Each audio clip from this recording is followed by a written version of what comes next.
Now we are going to discuss about residential status of a person. ఒక person యొక్క residential status ఎలా determine చేయాలనేది and next ఏ ప్రకారం divide అవుతుంది అనేది మనం తెలుసుకుందాం. ట్యాక్స్ అనేది దేని మీద లెవీ చేస్తామంటే total income of the SSC మీద లెవీ చేస్తాము according to the income tax act 1961. అయితే అసెసిబుల్ పర్సన్స్ని 3 కేటగిరీగా డివైడ్ చేస్తున్నాం అన్నమాట. ఇప్పుడు రెసిడెంట్ నాన్ రెసిడెంట్లో మళ్ళీ 2 కేటగిరీస్ ఉంటుంది. ఒకటి ఆర్డినరీ రెసిడెన్స్, ఇంకోటి నాట్ ఆర్డినరీ రెసిడెంట్. సో మనకి ఇప్పుడు రెసిడెన్షియల్ స్టేటస్లో 2 డిఫరెంట్ టైప్స్ తెలిసినాయి అన్నమాట. So will go depth into కాన్సెప్ట్కి వచ్చేసరికి concept of residential status has nothing to do with the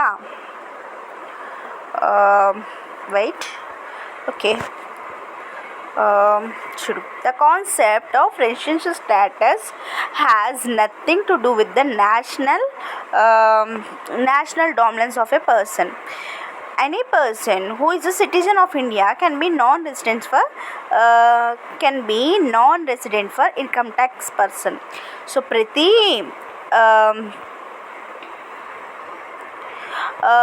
ప్రతి ఇండియన్ కూడా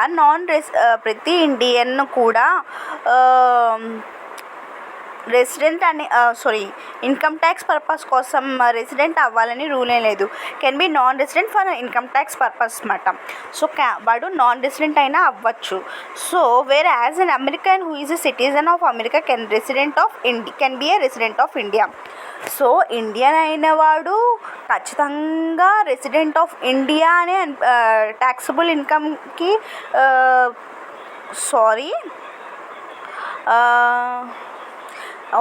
ఇన్కమ్ ట్యాక్స్ పర్పస్ కోసం ఇండియన్ సిటిజన్ వాడు నాన్ రెసిడెంట్స్లో కూడా వస్తాడు.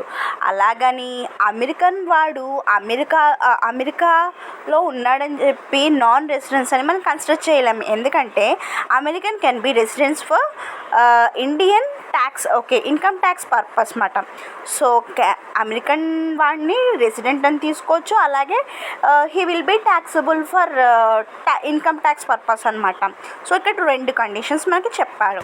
So residential status of a person depends upon the territorial connections of the person with the country for how many days he has physically stayed in India. So తన ఇండియాలో ఎన్ని days ఉన్నదనేది కన్సిడరేషన్లోకి మనం తీసుకుంటాం అన్నమాట. Residential status of different types of persons is determined differently.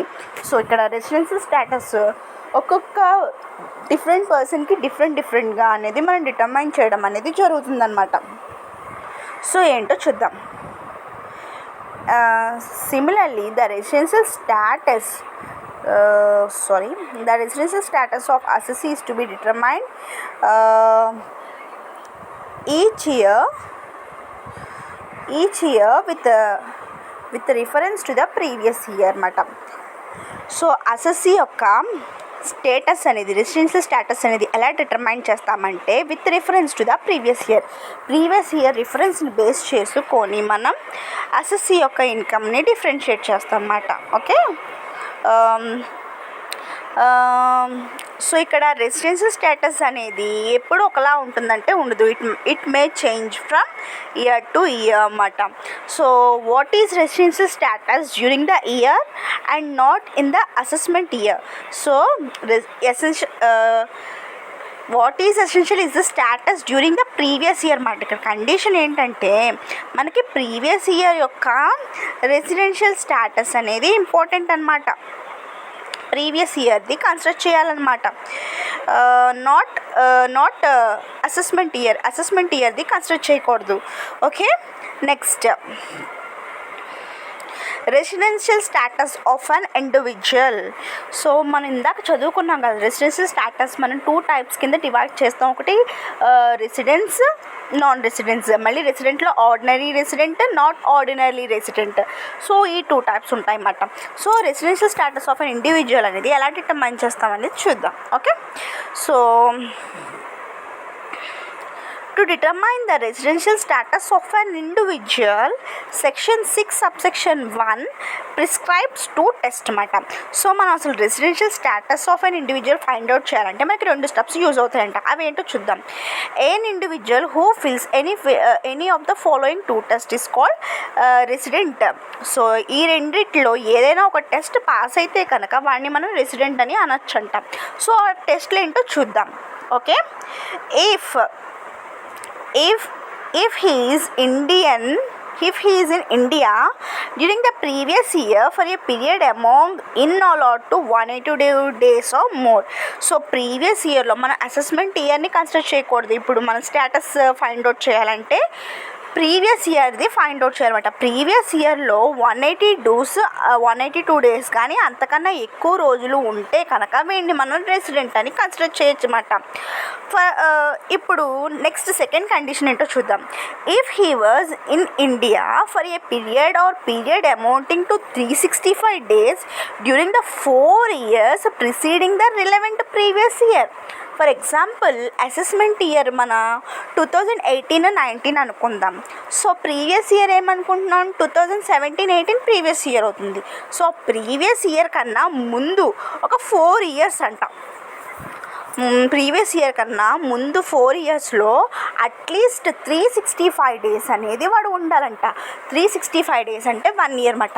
ఇప్పుడు previous year 2017-18కి ముందు 4 years అంటే 2016-17, 15-16, 16-17, 15-16, 14-15, next 13-14. So ఈ 4 yearsలో అట్లీస్ట్ 365 days వాడు ఇండియాలో ఉంటే కనుక వాడిని మనం రెసిడెంట్ కింద కన్సిడర్ చేస్తామంట. అర్థమవుతుందా? So and he was in India for a period of amounting in all or లేకపోతే నెక్స్ట్ ఓకే దీంతో పాటు ఏంటి condition, and he was in India for a period of 60 days or more in the relevant previous year. So previous year కన్నా ముందు preceding 4 yearsలో at least 1 year ఉండాలి. దాంతోపాటు previous ఇయర్లో 60 days or more ఉంటే కనుక he will be consider it as an resident person అని మనం అంటాం అన్నమాట. So these are the 2 conditions to be satisfied for the status of a residence person అన్నమాట. సో రెసిడెంట్ అని అవ్వాలని చెప్పాలంటే ఫస్ట్ కండిషన్ ఏంటంటే ప్రీవియస్ ఇయర్లో వాడు అట్లీస్ట్ 182 days ఇండియాలో ఉండాలి. అలా కాదనుకో, సో వాడు అలా ఉండలేదు. ప్రీవియస్ ఇయర్లో ఒక 60 days ఉన్నాడు. ఓకే 60 days ఉన్నాడా, అయితే ప్రిసీడింగ్ ప్రీవియస్ ఇయర్కి 4 yearsలో ఎక్కడైనా కనుక 365 days ఇండియాలో ఉన్నట్టు వాడు సాటిస్ఫై చేయగలిగితే he will be called as resident అనమాట. ఓకేనా? These are the 2 conditions to be remembered thoroughly. So దీనికి కొన్ని ఎగ్జామ్షన్స్ ఉన్నాయంట. ఏంటో చూద్దాం. For Indian citizen going abroad, in case of Indian citizen who is going outside India for a job or his contract for such employment outside. Okay, మన ఇండియాను వదిలేసి ఏ foreign కంట్రీలో job వచ్చిందని వెళ్ళిపోతే అప్పుడు ఈ రూల్స్ అనేవి ఎలా అప్లై అవుతాయో చూద్దాం. సో మనం ఇండియా నుంచి బయటికి వెళ్ళాలంటే we have to get approval from the central government. So central government నుంచి అప్రూవల్ రావాలి. సో ఆ టెస్ట్ ఏంటంటే US under section 6 subsection 1 remains same but in that. Okay, ఈ 6 subsection 1 ఉంది చూడండి ఫస్ట్ కండిషన్లో, అది సేమ్గానే ఉంటుందంట. కానీ బి కండిషన్లో ఏవో చేంజెస్ వచ్చాయంట. చూడండి, నార్మల్గా రెసిడెంట్స్ మనం ఎలా ఫైండ్ అవుట్ చేస్తాము అది సేమ్గానే ఉంటుందంట. ఒక ఇండియన్ కనుక ఫారెన్కి వెళ్తే ఫస్ట్ కండిషన్ సేమ్గానే ఉంటుందంట. కానీ సెకండ్ కండిషన్లో ఏవో చిన్న ఇంప్రూవ్మెంట్స్ ఇచ్చారంట. అంటే మనం ప్రీవియస్ ఇయర్లో అట్లీస్ట్ 60 days ఉండాలని చెప్పుకున్నాం కదా ఇందాక వాడు రెసిడెంట్ అవ్వాలంటే. కానీ Indian citizen going to abroad అయితే వాడు 60 days ఉండకూడదంట, అట్లీస్ట్ 182 days ఉండాలని కండిషన్ వచ్చిందన్నమాట. సో ఇందాక 60 days అని అన్నాం కదా నార్మల్గా రెసిడెన్స్ చెక్ చేయడానికి. అదే ఇండియన్ అమెరికాకి వెళ్తే కనుక 60 days బదులు 182 daysని కన్సిడర్ చేయమంటున్నాడు అనమాట. So it is an exception. అందుకే ఎక్సెప్షన్ ఎందుకు అనుకుంటాం మనం ఎప్పుడు కూడా అంటే జరగాల్సిన దానికి కొంచెం కాంట్రరీగా ఉన్న దాన్ని మనం ఎక్సెప్షన్స్ అంటాం కాబట్టి అందుకే మనం ఎక్సెప్షన్ కండిషన్లో తీసుకున్నాం అన్నమాట. So practical effect of this explanation is in case of person of Indian citizen going what he is going on a job approved by Sun. Only a test is applied during the year he is leaving. Practical effect of this explanation is that in case of person of Indian citizenship going abroad on job approved by the central government, only test A is applied during the year he is living. So Indian citizenship ఉన్నవాడు కనుక ఫారెన్కి వెళ్తే కనుక only test ఏ అనేది applicable అవుతుందంట. అది కూడా ఎప్పుడంట వాడు ఎప్పుడైతే ఇండియాని వదిలి వెళ్తున్నాడో అప్పుడు ఈ టెస్ట్ అనేది అప్లికబుల్ అవుతుందన్నమాట. For Indian citizens and persons of Indian origin అంటే for a member of crew of Indian ship for such person test A remains the same. So ఇక్కడ మనం ఫస్ట్గా ఇండియన్ సిటిజన్షిప్ ఉన్నవాడికైతే ఫస్ట్ కండిషన్ అంటే what we say that first condition అనేది apply అవుతుందంట. A condition అనేది apply అవుతుంది, B అసలు అప్లై అవ్వదు. So Indian citizens and persons of Indian origin అన్న వాళ్ళకి ఏ సేమ్గానే ఉంటుందంట, బికి మాత్రం 60 days బదులు 182 days తీసుకుంటామన్నమాట. ఇది సేమ్ కండిషన్ అన్నమాట. సో మళ్ళీ ప్రాక్టికల్ ఎఫెక్ట్ ఎలా ఉంటుందో చూద్దాం. Practical effect of this amendment: these persons who are Indian citizens or persons of Indian origin living outside India and they when come to visit India, test A only applied. Okay, వాళ్ళు Indian citizens అయినా కూడా Indian origin అయినా వాళ్ళు అయినా కానీ వాళ్ళు out side ఇండియాలో ఉంటే కనుక అప్పుడు వాళ్ళు ఎప్పుడైతే ఇక్కడికి వస్తారో అప్పుడు టెస్ట్ ఏనే అప్లికబుల్ అవుతుందంట. Okay, next a person shall be deemed to be Indian origin or either of his parents or grandparents were born in India or undivided family. Okay, పర్సన్ని ఇండియన్ అనే అనుకుంటామంట ఎప్పుడంట వాళ్ళ పేరెంట్స్ కానీ గ్రాండ్ పేరెంట్స్ కానీ ఇండియాలోనే పుట్టి undivided family అయితే వాళ్ళని కూడా ఇండియన్స్ కిందే కన్సిడర్ చేస్తామన్నమాట. సో ఆర్డినరీ రెసిడెన్స్ ఏంటో చూద్దాం. As every resident is ordinary resident, ప్రతి రెసిడెంట్ కూడా మనం ఆర్డినరీ రెసిడెంట్ అనే చెప్తాం unless proved as not ordinary resident. So కరెక్ట్గా అక్కడ ఖచ్చితంగా స్పెసిఫై చేస్తేనే ఆర్డినరీ రెసిడెంట్ రెసిడెంట్ అవ్వడంటాం. So a resident individual can't be not ordinary resident. So resident అనేవాడు can be not ordinary. Okay, ordinary resident non ordinary resident 2 types చూసాం కదా. ఈ conditions వాడు ఖచ్చితంగా ప్రూవ్ చేసుకోగలిగితే వాడు నాట్ ఆర్డినరీ రెసిడెంట్ అని చెప్పచ్చు మాట. During 10 previous years preceding the relevant previous year. Okay, మళ్ళీ కండిషన్ చూడండి. ఇక్కడ ఇందాక 4 చూసాం కదా, ఇక్కడ 10 years అంటాం. ఈ 10 years ప్రీవియస్ ఇయర్ కన్నా రిలవెంట్ ప్రీవియస్ ఇయర్ ఉంటుంది కదా. సో అందులో 10 previous yearలో he was not resident for 9 years.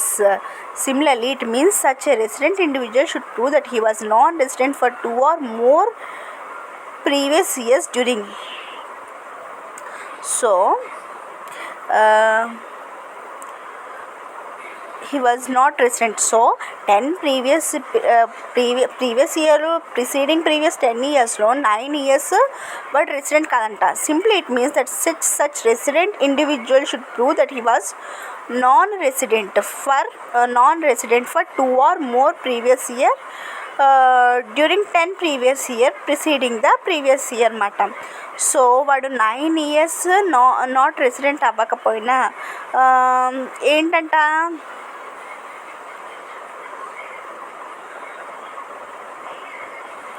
లేకపోయినా వాడు నాన్ రెసిడెంట్ కాదని ప్రూవ్ చేయడానికి వాడు ఏం చేయాలంట, at least he has to prove that 2 or more previous years ఉన్నాడని వాడు ప్రూవ్ చేసుకోవాలన్నమాట. He was a resident. So నేను నాన్ రెసిడెంట్ని కాదండి అని చెప్పడానికి వాడు అట్లీస్ట్ 2 years అయినా ఉండాలంట 10 yearsలో. So then he will be considered as an resident అన్నమాట. Second condition, in case resident individual unable to prove the test given above can still recorded as a non-resident. So పైన టెస్ట్లు కనుక వాడు prove చేసుకోలేకపోతే తను నాట్ ఆర్డినరీ రెసిడెంట్ అవుతాడంట. By proving that he did not stay India for a period amounting 730 days during the 7 previous year preceding the relevant previous year. 7 previous year కన్నా ముందు 7 previous yearలో 730 days కన్నా అంతకన్నా ఎక్కువ వాడు స్టే చేయలేదని ప్రూవ్ చేస్తే he can be still recorded as a not ordinary resident అన్నమాట. Simply it means he should prove that during 7 previous years preceding the relevant previous year his stay in India was less than okay.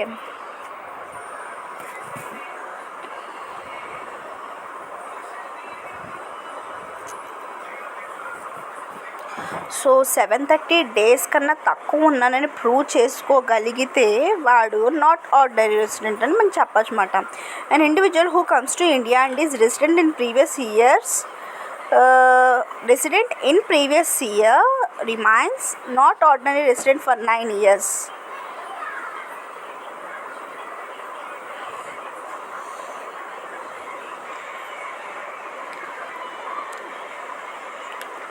Next second condition చూద్దాం.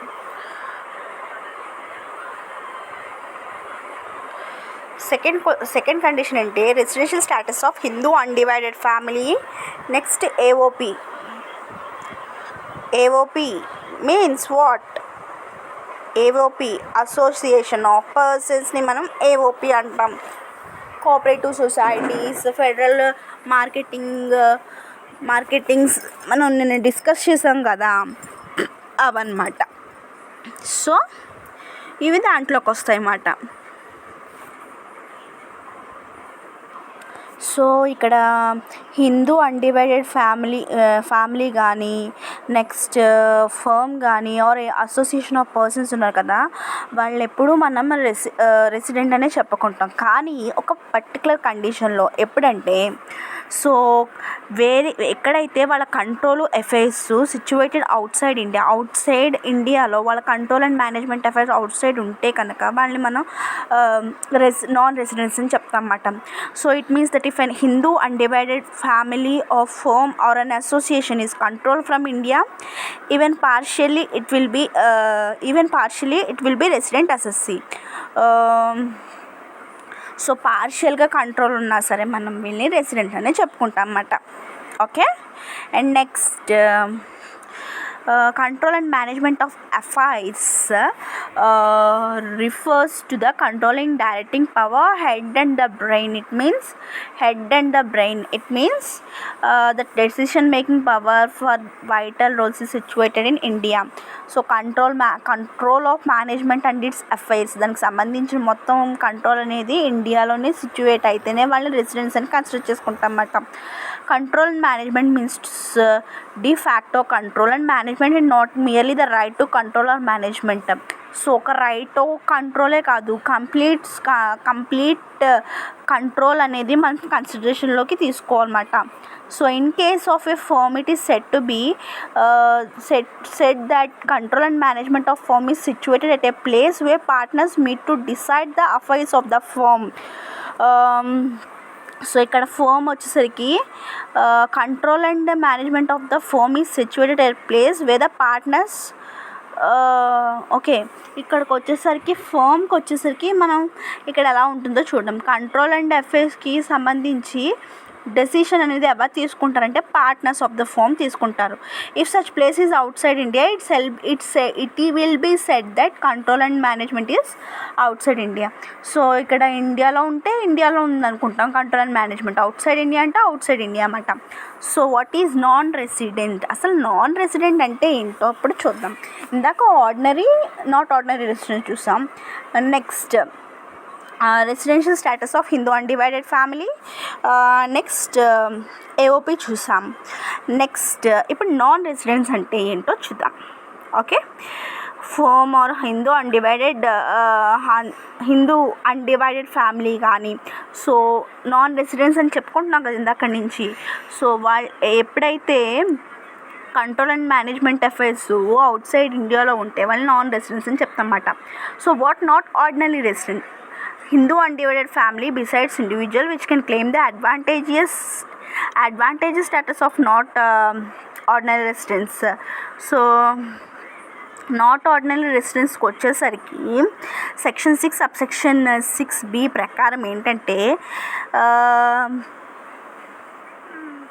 ఇండివిజువల్స్తో పాటు Hindu undivided families వాళ్ళు కూడా not ordinary residence యొక్క advantages అనేవి పొందవచ్చు. కానీ కొన్ని exceptions ఉన్నాయన్నమాట హిందూ అన్డివైడెడ్ ఫ్యామిలీకి. ఏంటంటే అవి, its manager has not been resident in India in 9 out of 10 previous years. So manager అంటే head of the family will be called it as karta. So తన అనేవాడు 10 ప్రీవియస్ ఇయర్స్లో 9 ఇయర్స్ ఇండియాలో రెసిడెంట్ అయ్యి ఉండకూడదంట. Next manager had not been during the 7 previous year preceding the relevant previous year for a periods amounting 730 days. Next ఇంకో condition, దీంతోపాటు ఇంకో condition ఏంటంటే 730 days రిలవెంట్ ప్రీవియస్ ఇయర్లో వాడు ఉండకూడదు అనేది ఒక కండిషన్ అన్నమాట. సో ఉంటే he will be called as residence కదా, ఆర్డినరీ రెసిడెన్స్ అనుకుంటాం. సో అప్పుడు నాట్ ఆర్డినరీ రెసిడెన్స్లోకి రాడు, అప్పుడు అడ్వాంటేజెస్ అనేవి వాడు పొందడమాట. The two test have to be applied in case of manager karta such as Hindu undivided family. In case Karta has been succeeded by some other man. ఒకవేళ కర్త లేకపోతే తను సక్సీడెడ్ పర్సన్ తీసుకుంటాం కదా. So for computing the presence in India the length of presence in India of each succeeding will be add అనమాట. So ఆ presence in ఇండియాని calculate చేయడానికంట the length of presence in India of each succeeding karta will be added. Okay, succeeding కర్తది presence ఎంత ఉందో అది మనం కన్సిడరేషన్లోకి తీసుకుంటామన్నమాట. Length of presence in India of each succeeding karta అంటే ఒకటి పోయిన తర్వాత ఇంకొకటి కంట్రోల్లోకి వచ్చినప్పుడు మొత్తం అందరిది సక్సీడింగ్ ఎంతమంది ఉన్నారో అందరిదిని ఈచ్ సక్సీడింగ్ కర్త అది కన్సిడరేషన్లోకి తీసుకుంటాం అన్నమాట ప్రెజెన్స్ ఇన్ ఇండియా క్యాలిక్యులేషన్లోకి. ఓకేనా, these are the conditions to be not be there. So ఇప్పుడు అవి ఉంటే నాట్ ఆర్డినరీ రెసిడెంట్ అనేది సాటిస్ఫాక్షన్ అవ్వదన్నమాట. అది సాటిస్ఫాక్షన్ అవ్వాలంటే ఇవి ఎక్సెప్షన్స్ ఏంటంటే ఇవి అవ్వకూడదు అన్నమాట. ఇవి అయితే కనుక ఆర్డినరీ రెసిడెన్స్ అనేది వాడు పొందలేడు అన్నమాట. Next residential status of a company. Residential status of a company ఏంటో చూద్దాం. Residential status of a company is to be determined on the basis of incorporation or registration. Okay, residential ఇందాక వరకు మన residential status of individual, AOP, next Hindu undivided family చూసాం. ఇప్పుడు కంపెనీకి వచ్చేసరికి it should be determined on the basis of incorporation కానీ registration basis మీద కానీ దాన్ని మనం ఫైండ్ అవుట్ చేస్తాం. Section 6 subsection 3 provides the following text in connection. దీనికి సంబంధించిన సెక్షన్ ఏంటంటే 6 సబ్సెక్షన్ 3 అనేది రిలవెంట్ ఇన్ఫర్మేషన్ అది ప్రొవైడ్ చేస్తుందంట. అదేంటో చూద్దాం. Residential section a company is set to be resident, ఏ కండిషన్స్లో కంపెనీ అనేది రెసిడెన్స్ అని చెప్తామన్నమాట. It is an Indian company. First condition ఏంటంటే ఇండియన్ కంపెనీ అయి ఉండాలి. During the year control and management affair తెలిసింది, ఓన్లీ ఇండియాలోనే కంట్రోల్ అండ్ మేనేజ్మెంట్ అఫైర్స్ ఇండియాలోనే ఉండాలి, అది ఇండియన్ కంపెనీ అయి ఉండాలి. Next second, not ordinary resident అంటే company can't have status, it is either be resident or non resident. Okay, resident కానీ non resident కానీ అనే స్టేటస్ లేకపోతే వాళ్ళు నాట్ ఆర్డినరీ రెసిడెంట్ అంటాం. Non resident, A company shall be non resident if the non resident is in India during the not resident who is that non resident status ఏంటంటే వాడు resident అవ్వనే కూడదు ఇండియాలో during previous accounting year. It means company whose control and affairs wholly or partially outside India, it will be called as non. Okay, మనకు తెలిసిందేంటి, non resident అవ్వాలంటే వాడి control and affairs అనేవి out side ఇండియాలో ఉంటే వాడిని మనం నాన్ రెసిడెన్స్ కింద consider చేస్తాం అన్నమాట. These are the conditions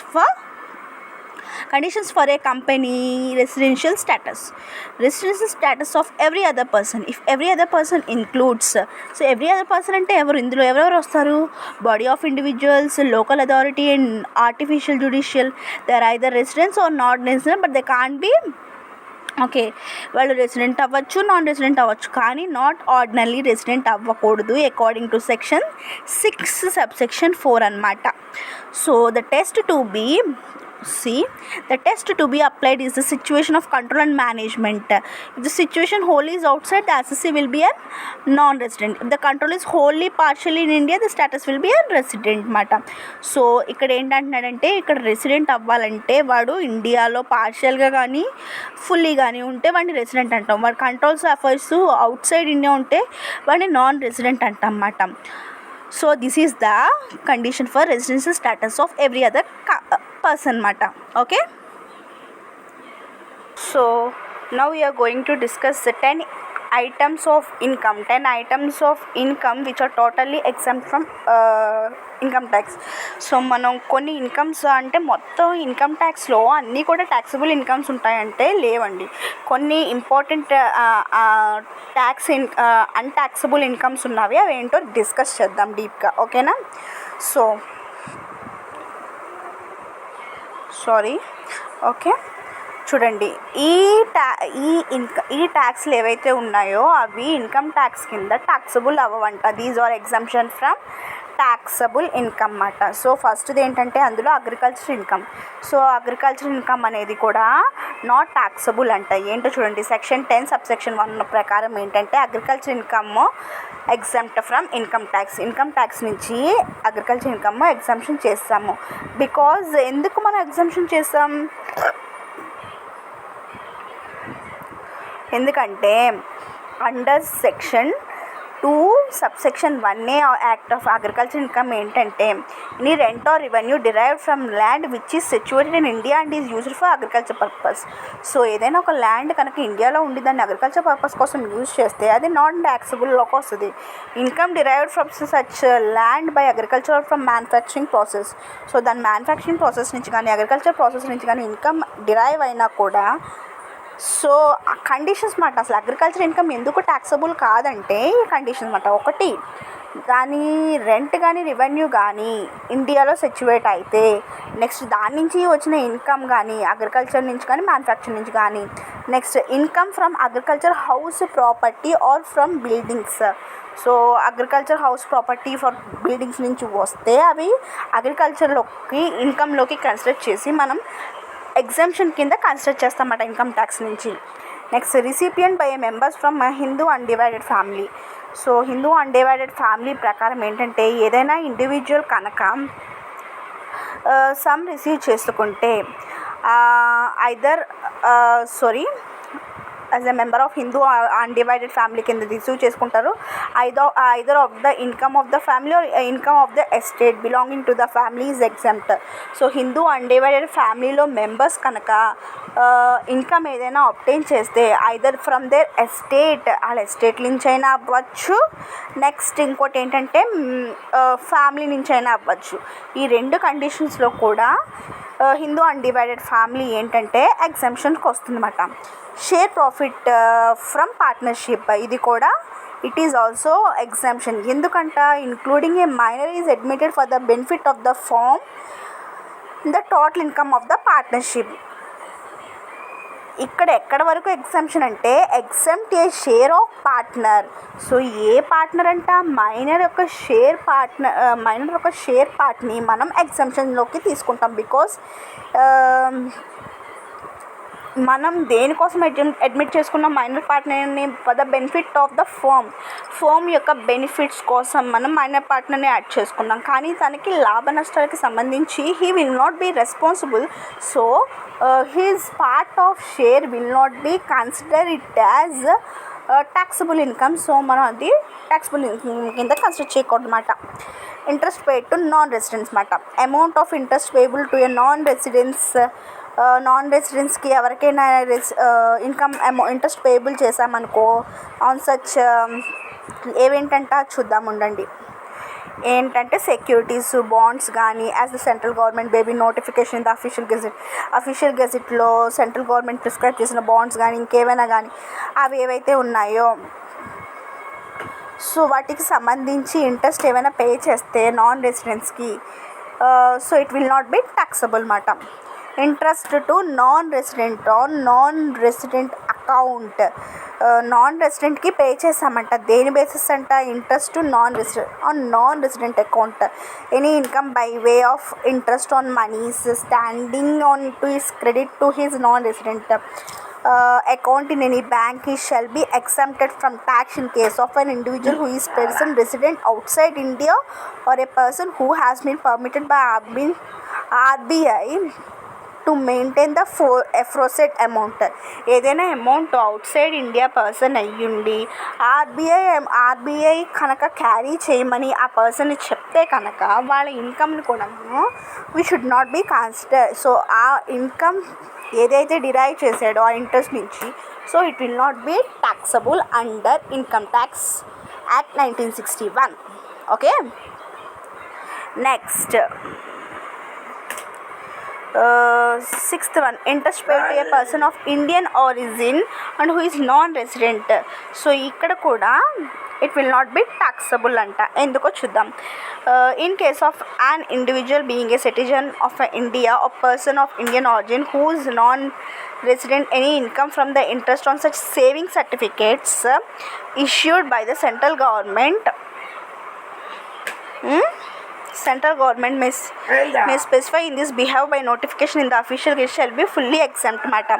The exemption shall be allowed only in the individual has subscribed to such certificates in foreign currency or other foreign exchange remitted from a country outside India in according to the provisions of the Foreign Exchange Act 1973 and any rules made under thereunder. So ఆ ప్రకారం ఏంటంటే ఎవరైతే Indian origin అయ్యుండి వాళ్ళ parents origin అంటే parents కానీ grand parents కానీ ఇండియాలో బాండ్ అయితే నో ఎక్సెంప్షన్ సచ్ బాండ్స్. నార్మల్గా అయితే interest pay to a person of Indian origin ఏమవుతుందంట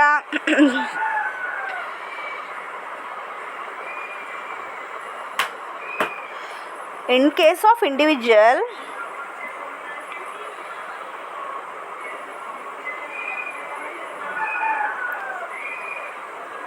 Indian origin అయ్యుండి నాన్ రెసిడెంట్ అయితే ఏదైనా ఇన్కమ్ కనుక ఇంట్రెస్ట్ నుంచి రిసీవ్ చేసుకుంటే saving certificates issued by central government అయినా ఏదైనా గవర్నమెంట్కి సంబంధించిన ఇంట్రెస్ట్ ఏమైనా రిసీవ్ చేసుకుంటే ఫుల్లీ ఎగ్జంప్షన్ అంట. కానీ ఈ ఎగ్జంప్షన్ అనేది ఎప్పుడు ఎలా చేస్తారంట subscribe to such in foreign currency or foreign exchange remitted from a country outside in India. So దేనికి సంబంధించిందంటే outside in certificate in connection with foreign కరెన్సీకి అయ్యి ఉండాలి. Next exchange remitted from country outside India అంటే country India నుంచి కాకుండా out side India నుంచి మనకి రెమిటెన్స్ అనేది వస్తే దాని ప్రకారం ఫారెన్ ఎక్స్చేంజ్ యాక్ట్ 1973 యాక్ట్ ప్రకారం ఇది ఎగ్జామ్ట్ అవుతుంది. ఒకవేళ ఇండియన్ ఆరిజిన్ అయ్యుండి వాళ్ళ పేరెంట్స్ కనుక గ్రాండ్ పేరెంట్స్ కనుక ఇండియాలోనే ఉంటే ఈ ఎగ్జంప్షన్ అనేది అలౌ చేయబడదు. Next gratuity, death cum retirement gratuity. ఏదైనా amount, any such amount received by the employees working in civil or defence services, ఏదైనా డిఫెన్స్ కానీ సివిల్ సర్వీసెస్లో వర్క్ చేస్తే వాళ్ళు చనిపోతే సో దానికి సంబంధించిన ఇన్కమ్ అనేది taxable అవ్వదంట. Government or any part of the state or local authority covered under revised pension rules of the government shall be fully exempted అనమాట. సో దాని నుంచి ఏదైనా ఇన్కమ్ డిరైవ్ అవుతే కనుక అవి taxable అవ్వవన్నమాట. Gratuity received under the payment of gratuity acts provisions ప్రకారం ఈ గ్రాట్యుటీ అనేది క్యాల్కులేట్ చేస్తారనమాట. So for other employees exemption up to at least statutory limit. So మిగతా ఎంప్లాయీస్కి ఒక నార్మల్గా చనిపోతే గ్రాట్యుటీ అనేది ఇలా ఉంటుంది. సో అదర్ ఎంప్లాయీస్కి ఎలా ఉంటుంది, స్టాట్యూటరీ లిమిట్ 10 lakhs అయినా ఉండాలి. Next half month average salary for every 1 month completed year of service or actual received. So ఇందులో ఏదైతే లీస్ట్ ఉందో ఇట్ విల్ బీ ఎగ్జామ్టెడ్ అన్నమాట. సో మామూలుగా డెత్ అయిన వాడికి ఏంటంటే ఫుల్గా ఎగ్జామ్ట్ అయిపోతుంది. నార్మల్ ఎంప్లాయీస్కి అయితే గ్రాట్యుటీ ఎలా క్యాల్కులేట్ చేస్తామంటే స్టాట్యూటరీ లిమిట్ 10 lakhs కానీ half of the average salary for every 1 year completed of service. So okay 1 yearలో యావరేజ్ శాలరీ తీస్తాడు.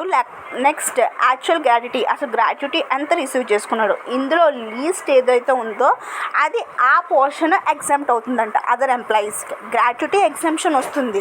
నార్మల్గా డెత్ పర్సన్స్కి అయితే గ్రాట్యుటీ అనేది ఫుల్గా ఎగ్జామ్షన్ వచ్చేస్తుంది. అదే అదర్ ఎంప్లాయీస్కి అయితే స్టాట్యూటరీ లిమిట్ 10 lakhs ఉండాలి, లేకపోతే half of the average month salary of 1 completed year అయి ఉండాలి, లేకపోతే యాక్చువల్గా గ్రాట్యుటీ ఎంత రిసీవ్ చేసుకున్నాడో ఈ మూడిట్లో ఏది లీస్ట్గా ఉంటే అది కన్సిడర్ చేస్తారన్నమాట. Okay, next computer value of pension. So the full amount of computer value of function received is exemption if it is received from the government or local authority or statutory corporation. ఏదైనా amount కనుక pension receive చేసుకుంటే government కానీ local authority కానీ next statutory కానీ అక్కడి నుంచి receive చేసుకుంటే it is fully exempted అంట. Any payment in communication of pension received under any scheme from any other employee to the extent it doesn't exceed. So okay, ఏదైనా pension కనుక employee దగ్గర నుంచి రిసీవ్ చేసుకున్నప్పుడు కాకపోతే ఆ ఎక్స్టెంట్ అనేది ఎప్పుడు ఎక్సీడ్ అవ్వకూడదంటే in case the employees receive any gratuity computed value of 1/3 of pension which is normally eligible to receive.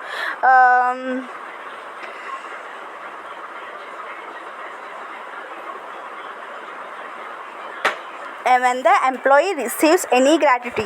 Okay, ఈ కొన్ని ఎగ్జంప్షన్స్ అనేవి ఉన్నాయంట. దీనికి ఎగ్జంప్షన్స్ అంటే ఈ రూల్ అప్లికబుల్ కాని టైమ్స్ అంటే ఏంటంటే ఇప్పుడు ఎంప్లాయీ కనుక గ్రాట్యుటీ రిసీవ్ చేసుకుంటే దాని computed value 1/3 of the pension which he receive. Okay, దాని value 1/3 of the pension value కన్నా ఎక్కువ ఉండకూడదంట. If any other case the computed value of the 1/2 of the pension. Okay, మామూలుగా అయితే 1/3 ఉండాలి ఎంప్లాయర్ దగ్గర నుంచి చూసుకుంటే. నార్మల్గా ఎగ్జంప్షన్ రావాలంటే పెన్షన్ కేసులో 1/3 ఉండాలి ఎంప్లాయర్ దగ్గర నుంచి రిసీవ్ చేసుకుంటే, లేకపోతే వేరే అదర్ కండిషన్స్లో అయితే హాఫ్ ఆఫ్ ద పెన్షన్ అయితే కన్సిడర్ చేస్తారన్నమాట, computed value of half of the such pension అన్నమాట. Next amount received as leave encashment on retirement. Retirement అప్పుడు లీవ్ ఎన్కాష్మెంట్ అంటే చూద్దాం. Central or state government, any payment received as cash equivalent of the leave salary in respect of the earned leave at his credit at the time of his retirement shall be fully exempt. So వీడు leave encashment అంటే for example leaves పెట్టకుండా leave salaries ఉంటాయి. So ఆ క్యాష్ని earn చేసింది retirement టైంలో వాడికి అది ఫుల్లీ ఎగ్జంప్షన్ కింద కన్సిడర్ అవుతుందన్నమాట. సెంట్రల్ గవర్నమెంట్ స్టేట్ గవర్నమెంట్ ఎంప్లాయీస్కి అయితే, మామూలు ఎంప్లాయీస్కి అయితే private employees any payment received as cash equivalent of the leave salary at the credit at the time of superannuation shall be exempt up to the least of the following. నార్మల్గా government ఎంప్లాయీస్కి అయితే ఫుల్గా exemption అయిపోతుంది. Normal ఎంప్లాయీస్కి అయితే actual amount received ఎంత amount receive చేసుకున్నాడు వాడు, next amount at the average of 10 10-month average salary, cash equivalent of leave salary due at the time of retirement, notify limit 3 lakhs మాట. excess amount received over the least. Okay, ఏదైతే excess amount లీస్ట్గా receive చేసుకున్నారో ఆ income ఏమవుతుందంటే taxable అవుతుందన్నమాట. Retrenchment compensation paid to the work man. So finance act 1975 ప్రకారం ఏంటంటే retrenchment compensation received by man shall be exempted from income tax to the